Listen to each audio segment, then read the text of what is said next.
ketahui mengenai era industri 4.0, kami mempunyai pandangan bahwa untuk menghadapi era ini, kami harus mempunyai pengetahuan dan pendidikan melalui literasi data agar kami bisa menerima dan mendapatkan informasi yang akurat di jejaring sosial.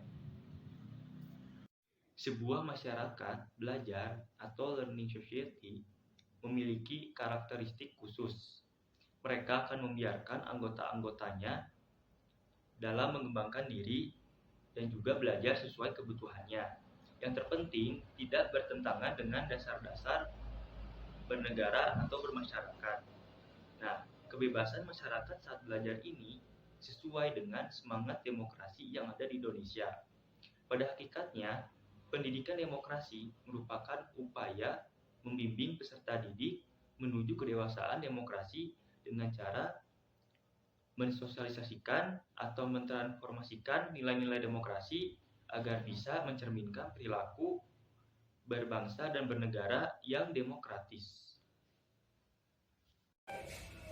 Pendidikan demokrasi memiliki tujuan untuk mempersiapkan peserta didik sebagai warga masyarakat yang mampu berpikir kritis serta bertindak demokratis melalui aktivitas pembelajaran yang menanamkan kesadaran akan 3 hal, yaitu 1. Demokrasi adalah bentuk kehidupan bermasyarakat yang menjamin hak anggotanya sebagai warga negara. 2. Demokrasi adalah suatu proses belajar bagi masyarakat atau learning process yang bertahap dan tidak serta-merta dapat begitu saja meniru dari kelompok masyarakat lain. Dan 3. Kelangsungan kehidupan demokratis tergantung pada kemampuan dan keberhasilan masyarakat itu sendiri dalam mentransformasikan nilai-nilai demokrasi, yaitu kebebasan, persamaan, dan keadilan, serta tingkat loyalitas anggotanya kepada sistem politik yang bersifat demokratis. Jika dikaitkan dengan era industri 4.0 ini, maka diperlukan kemampuan literasi data yang mumpuni. Hal ini karena mengingat bahwa literasi data terkait dengan kemampuan membaca, menganalisis, dan membuat konklusi berpikir berdasarkan data dan informasi yang kita peroleh. Maka dalam pendidikan demokratis pada era industri 4.0 ini perlu ditanamkan pula kemampuan literasi data tersebut agar informasi yang kita terima dan kita sebarkan nantinya melalui jejaring sosial tidak melanggar undang-undang yang berlaku ataupun termakan hoax. Karena tidak dapat kita pungkiri juga, di era sekarang ini hoax sangat mudah ditemukan. Dan juga demokrasi sendiri tidak lepas dari mengemukakan pendapat di muka umum, sehingga saat kita nanti akan mengemukakan pendapat tersebut ataupun data yang sudah kita peroleh dapat dibuktikan keasliannya. Dan kita pun sebagai warga negara yang baik perlu memakai bahasa yang sopan dan beretika ketika menyampaikan pendapat di jejaring sosial.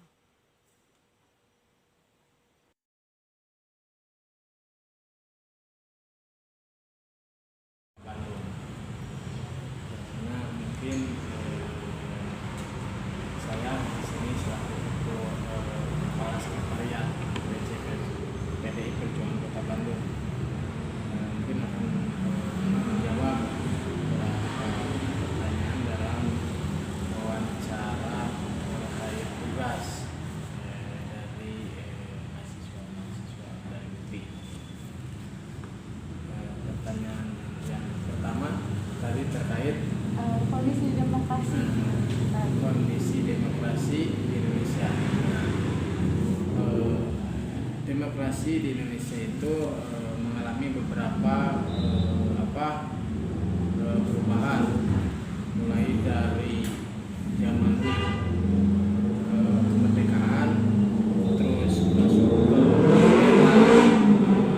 Orde Lama, terus Orde Baru, dan sekarang mungkin masuk ke dalam eranya reformasi, yang mana demokrasi itu mulai dari partai-partai politik itu mulai dari skala besar jumlah partai politik.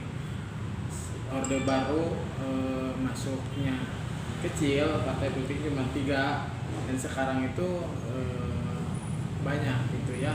Era reformasi itu membolehkan beberapa partai politik, masa itu membentuk partai politik yang sekarang itu ada sekitar 18 partai politik ya kalau nggak salah, 19 ya.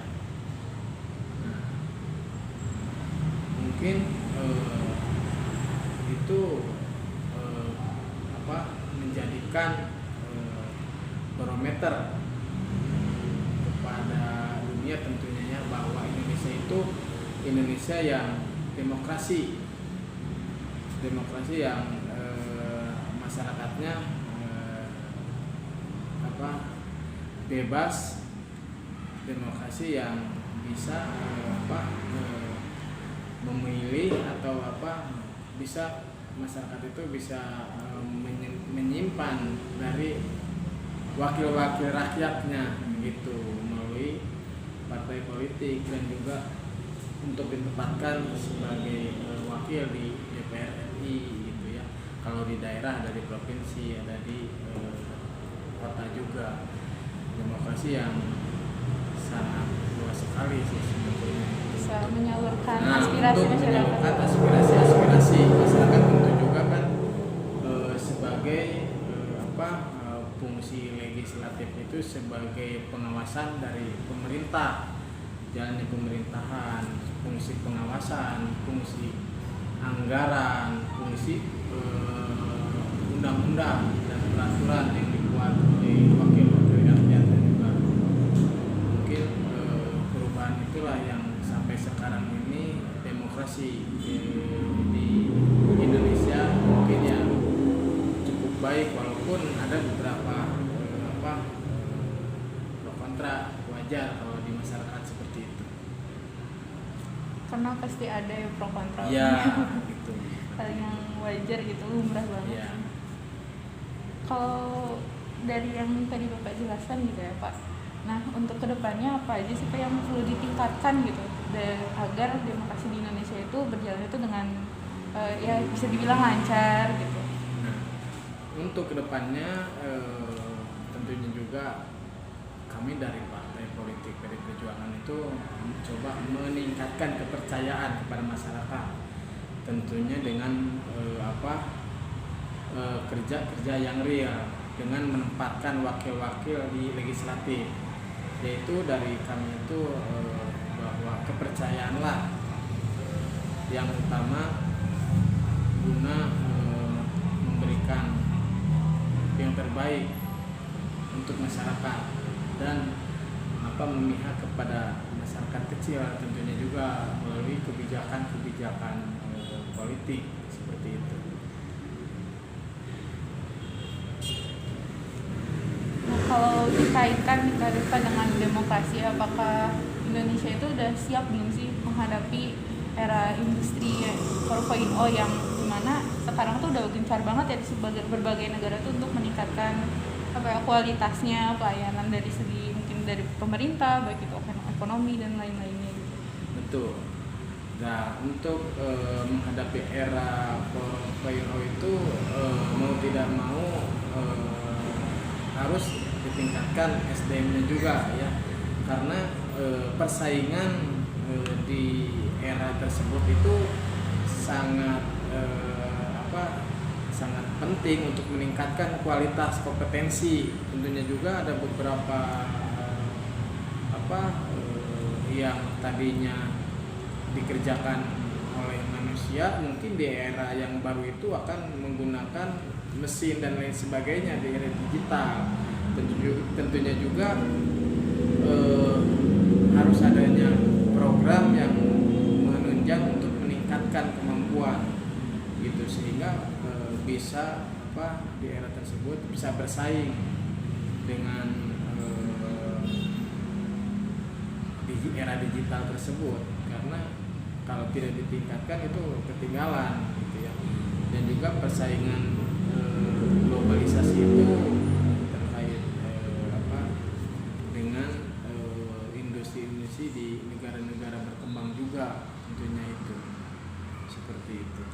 Jadi mungkin Betul, harus melek teknologi. Nah, sampai sekarang juga pun kalau dari partai kami itu mulai mengembangkan apa yang namanya digital. Adanya apa bagian-bagian yang terdapat di struktur partai di bidangnya seperti ekonomi kreatif berbasis teknologi. Nah, di sana kan untuk bersaing di era 4.0 tersebut masuk ke dalam program partai juga. Jadi itu. dimasukkan ya Pak ya. Betul. Karena pemerintah juga kan memang lagi gencar untuk memulihkan ekonomi lagi di masa sekarang. Ya. Nah kan berbicara demokrasi lagi nih Pak. Kalau kita kan sebagai mahasiswa, terus juga banyak pelajar kayak gitu yang seharusnya sudah mengenal kan ya demokrasi itu seperti apa di Indonesia. Kira-kira pendidikan demokrasi di Indonesia saat ini itu sudah cukup baik tuh Pak? Nah, untuk pendidikan demokrasi di Indonesia itu memang kalau menurut kami itu baik dengan adanya pemilihan umum secara langsung itu mencerminkan bahwa keberhasilan demokrasi yang diselenggarakan oleh pemerintah, mulai dari pemilihan presiden, pemilihan legislatif, DPR RI, provinsi, kota kabupaten itu cukup berhasil. Tetapi ada beberapa hal yang mungkin ada kekurangannya yang untuk diminimalisir kekurangan tersebut gitu.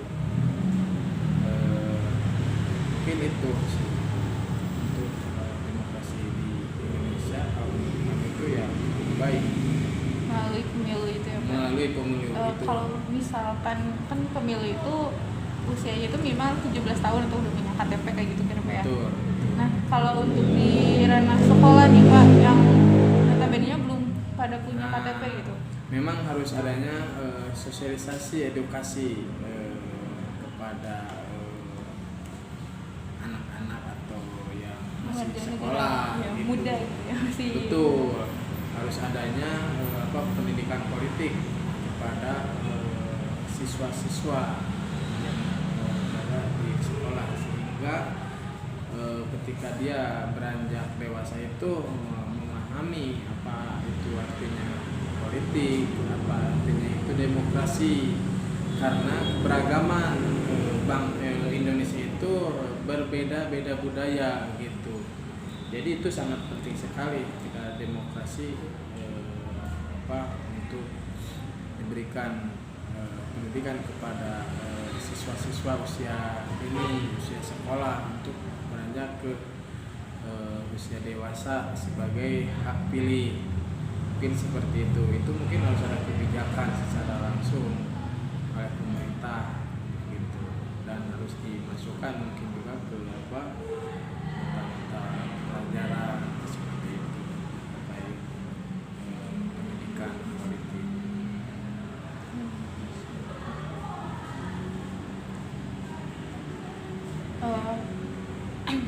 Selanjutnya tuh Pak, kan di era industri ini tuh sangat lekat ya Pak dengan literasi data, literasi apa lagi sih, humanis kayak gitu. Nah mungkin kalau buat demokrasi yang notabene-nya tuh lekat dengan mengaspirasikan suara gitu, mengubahkan pendapat gitu ya.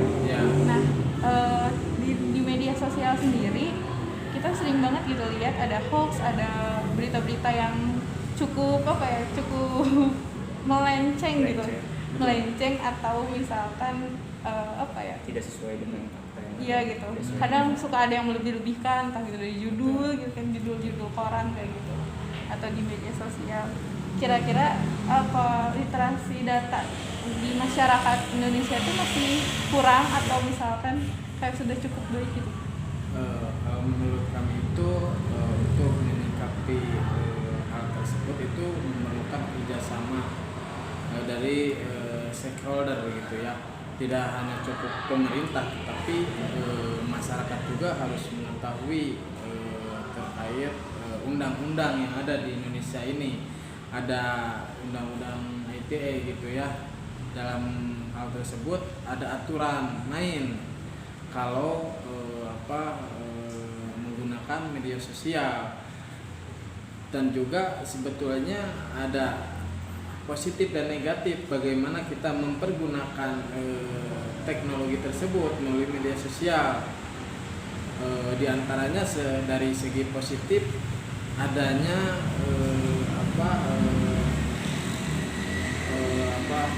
peningkatan ekonomi melalui jualan online, baik dari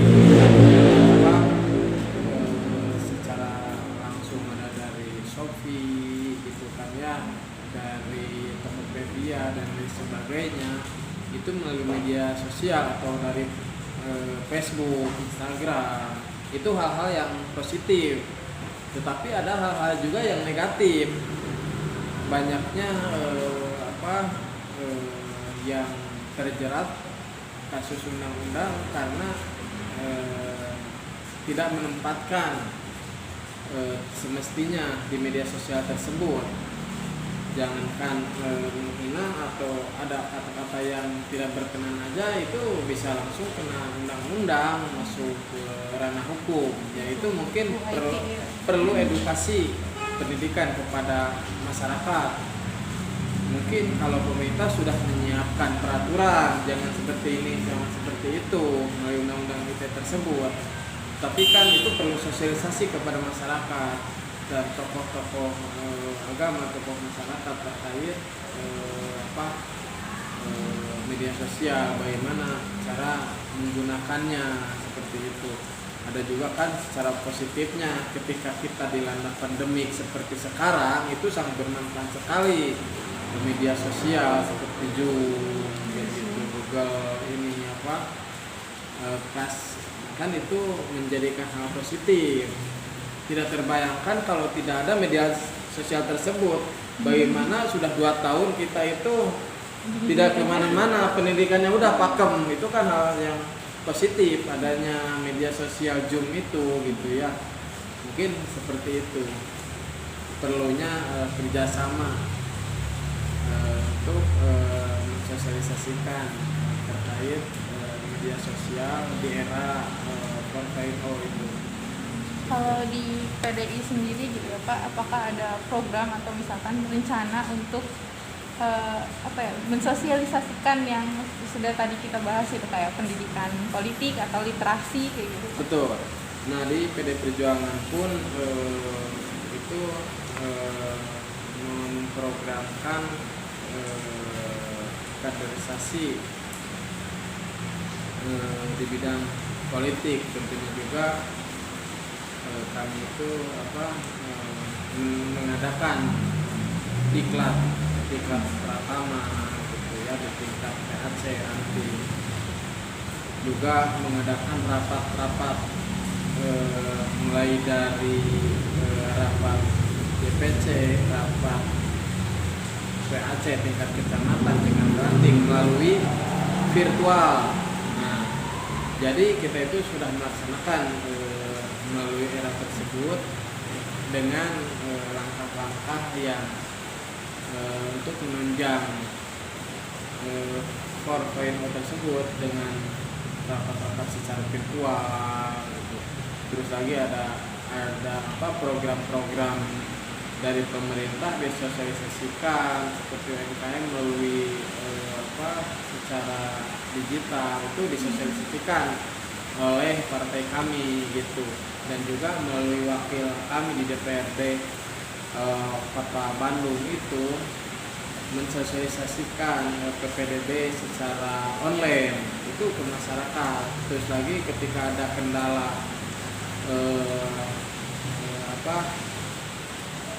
pembiayaan siswa yang tidak mampu dan jasanya masih tertahan pada administrasi di sekolah, dari wakil kami itu memfasilitasi dan koordinasi dengan dinas terkait sehingga pelayanan untuk pembebasan ijazah masyarakat yang tidak mampu itu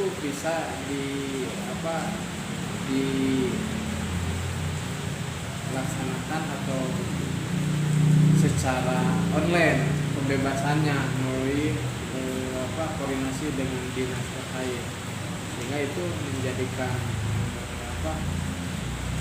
lebih baik ke depannya dari kami itu. Seperti itu. Ada nggak sih Pak kendala dalam melaksanakan program-program tersebut? Pasti ada kalau kendala seperti itu, ketika memang untuk mensosialisasikan kan tidak gampang gitu ya, karena di masa pandemik tidak boleh berkerumun, itu jadi kendala gitu. Tapi kendala itu tidak serta merta melanjutkan program, justru dengan kendala itu mencoba untuk bagaimana caranya supaya program tersebut bisa berjalan dengan baik gitu melalui tim tersebut gitu, sehingga bisa berjalan.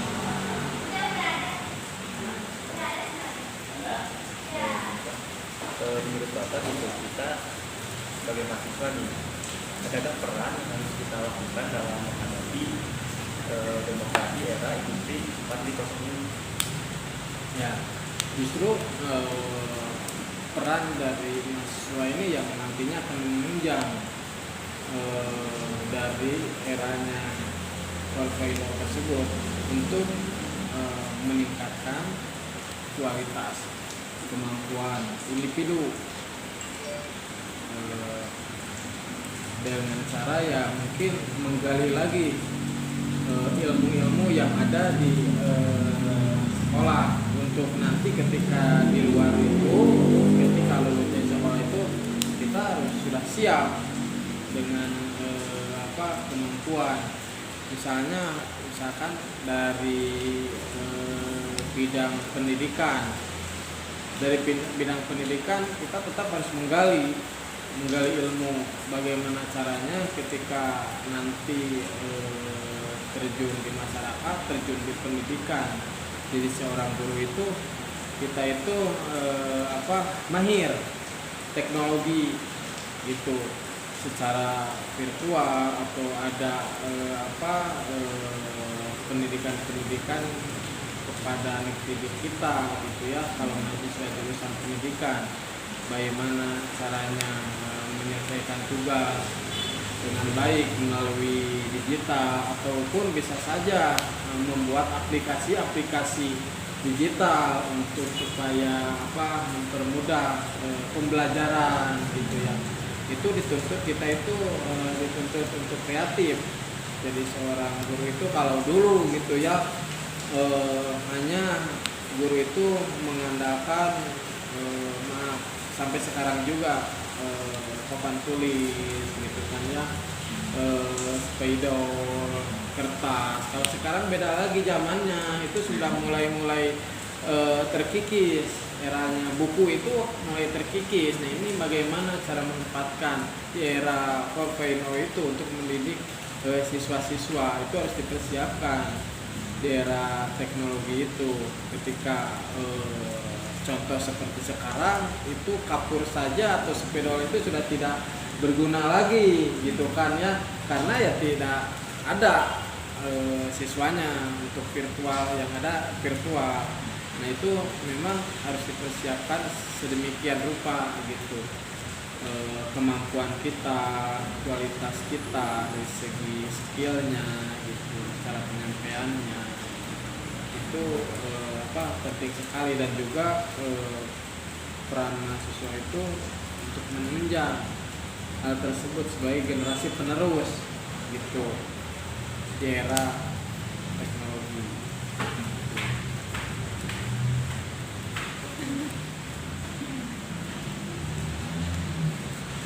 Oh iya Kak, kan tadi sudah dijelaskan mengenai kejadian ya pada saat ini di media sosial gitu ya, seperti hoax dan sebagainya. Nah, menurut Bapak adakah peran kita gitu sebagai mahasiswa untuk menangani hal tersebut? Sebetulnya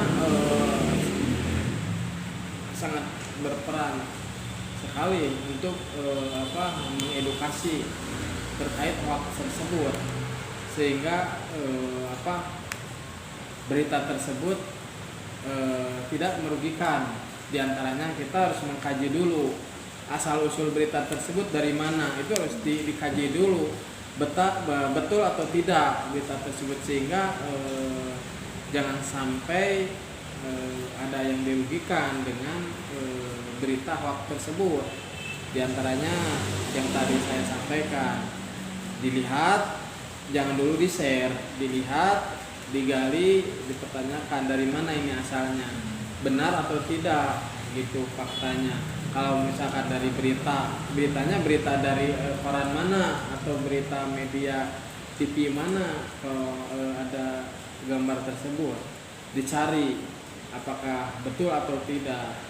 Kalau misalkan ternyata tidak, kita sebetulnya bisa menyampaikan bahwa itu adalah hoax, tidak benar. Itu kita perlu memberikan informasi juga kalau kita tahu gitu ya, sehingga tidak terjadi hal-hal yang tidak diinginkan. Banyak sekali yang kita terima langsung kita share kembali, ternyata itu salah gitu.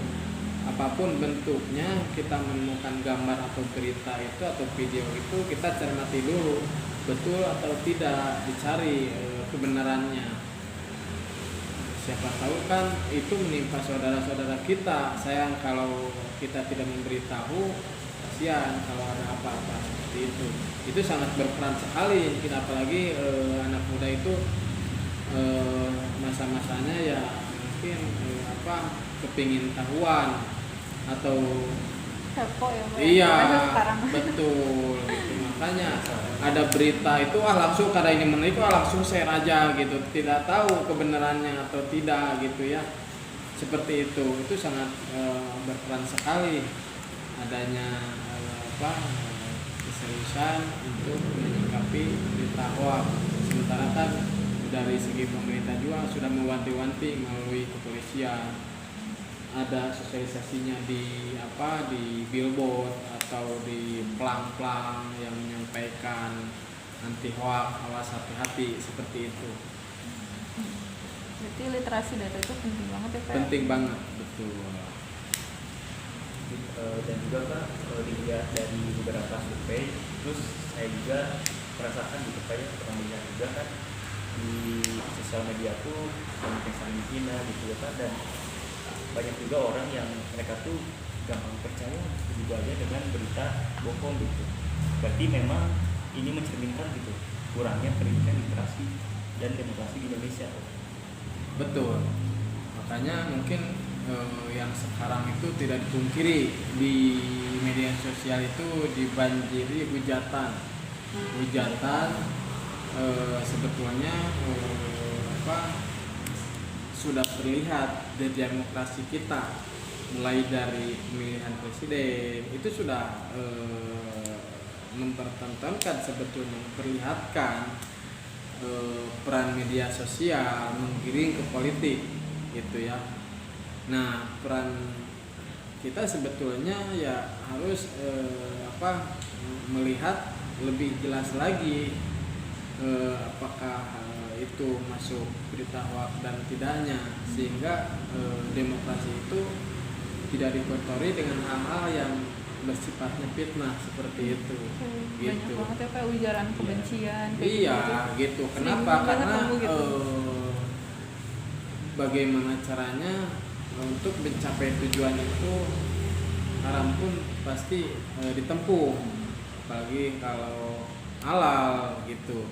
Misalkan untuk supaya orang lain kalah, bagaimana caranya, fitnah aja mereka gitu. Itu pentingnya sosialisasi gitu ya, dan juga pentingnya ilmu yang kuat sehingga kita tidak dibodohi orang gitu. Makanya peran dari mahasiswa itu ya lebih penting sekali, karena pergerakan itu di Indonesia itu yang paling pas itu dari mahasiswa juga gitu. Ketika ada undang-undang atau hal yang tidak keberpihakan, biasanya muncullah ke jalanan dengan demo, penolakan dan sebagainya seperti seperti itu. demo yang anarkis gitu. Nah, cuma ya itu tadi apa yang diutarakan disampaikan tersebut apakah sesuai atau tidak, apa isi dari tuntutan tersebut, itu memang harus kita benar-benar jangan sampai tergiring orang lain ikut-ikutan saja. Ternyata kita tidak tahu aturan mainnya seperti itu. Karena kan banyak mahasiswa ikut demo dan lain sebagainya. Ternyata dia tidak tahu apa-apa, cuma rame-rame doang. Bahkan sampai pelajar ya Pak, banyak. Iya, Kemarin banyak banget. pelajar. Itu memang pentingnya literasi dari pendidikan masyarakat, dari peran pemerintah juga gitu ya, untuk menyikapi fenomena tersebut dan juga antisipasi hal yang tidak diinginkan gitu. Makanya kan sebetulnya dari demokrasi itu muncul musyawarah. Ketika tidak sepakat, tidak sesuai, itu adanya wakil kita gitu. Coba sampaikan wakil masyarakat tersebut melalui DPR RI, melalui DPRD provinsi kalau di daerah, melalui DPRD kota, itu sebagai wakil rakyat menyikapi misalkan melakukan oleh pemerintah.